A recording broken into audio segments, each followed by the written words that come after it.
Welcome to PBN study and research centre. Subhadra Yojana को लेकर बहुत बड़ अपडेट आसी। सुभद्रा योजना फॉर्म पूरण लांच अभियोग। तो सुभद्रा योजना जो फॉर्म पूरण हो प्राय शुणा जाऊँगी लांच अभियोग बा लांच मांगुंट। ताहले जदि लांच मांगुंट ताहले विरुद्ध में कार्यानुष्ठान ग्रहण कर आसतु डिटेल्स देखा। ता पूर्व जो मैंने चैनल प्रथम थर विजिट करते निश्चय वीडियो चैनल टी सब्सक्राइब करने। आपण गोटे सब्सक्राइब मोपाई मोटिवेशन है एमती नुआ नुआ गवर्नमेंट जॉब रिलेटेड सहित इंटरेस्टिंग वीडियो बनवाई। आसतु डिटेल्स जाना कौन कार्यानुष्ठान ग्रहण कर किपरि पदक्षेप नेबे। जनसेवा केंद्र एवं अंगनवाड़ी कर्मी विरुद्ध में कार्यानुष्ठान देखंतु। सुभद्रा योजना फॉर्म प्रक्रियाकरण हिताधिकारी टंका आदाय घटना केन्द्रापड़ा जिलापाल स्मृतिरंजन प्रधान 2 जनसेवा केंद्र विरुद्ध में त्वरित कार्यानुष्ठान ग्रहण कर जड़े अंगनवाड़ी कर्मी विरुद्ध में कार्यानुष्ठान ग्रहण कर। डेराबिस ब्लॉक बेलापुर ग्रामर जनसेवा केंद्र कर तपन कुमार पंडा और श्रीकांत कुमार ना हिताधिकारी टंका मांगुवा बेले जिलापाल प्रमाण मिलवा पर जिलापाल उभय यूजर आईडी को निष्क्रिय कर।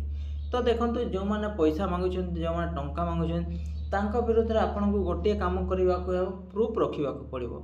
प्रूफ रखिक निकटस्थ आप जिला कलेक्टर किंबा जो नंबर अच्छी आपण को कौन जनसेवा जनसेवा नहीं आपण को कौन सुभद्रा योजनार जो नंबर अच्छी पोर्टाल खोल कॉल करी प्रूफ देवाक पड़ो कि यही जनसेवा केंद्र रे कि यही आंगनवाड़ी केंद्र रे पैसा मांगुंट कहीकि आपन को प्रमाण देवाक पड़ो। आपण को ना गोपनीय रखा जहाँद्वारा कि विरुद्ध में दृढ़ कार्यानुष्ठान ग्रहण कर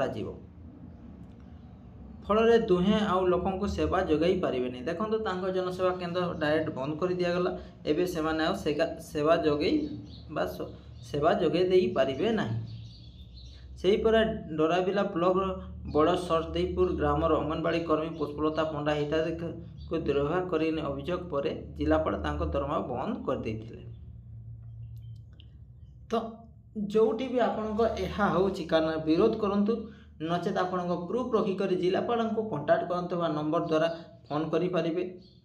किसी भी आपन मेन है आप प्रूफ रखिए तापर फोन करेंगे कि हाँ आज्ञा आम आमटे प्रूफ अच्छे आपड़ देखी ने ना व्हाट्सएप माध्यम बा जहाँ नंबर माध्यम भी आपको पठे पारे।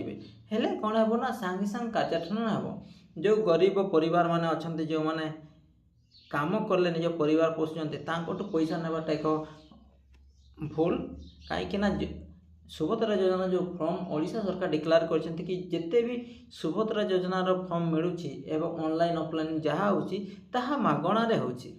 तो ये समस्त ध्यान देवे एवं वीडियोटी को बहु मात्रा शेयर करेंगे जहाँद्वारा कि आपण गोटे शेयर अन्य मानक सुविधा है। जो मैंने पैसा पत्र पाई पार जो मैंने ऑनलाइन करछन्ति जोटी 5,000 टଙ୍କା पाइबे वर्ष को 10,000 टଙ୍କା पाइबे बोली से माने आशा रखिछन्ति तांका भाई बहुत हेबो। एवं जो मैंने वीडियोटी देखुथिले गोटे अनुरोध जो मैंने फॉर्म फिलअप करछन्ति पूरण करछन्ति से कहतु कि आ गोटे टଙ୍କା देवार नहीं ता विरोध करूँ।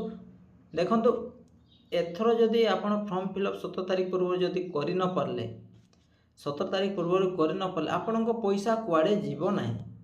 आज ना काले पुणी आ गोटे डेट्रे पुणी ये पैसा आसो समस्ते पाइबे पैसा से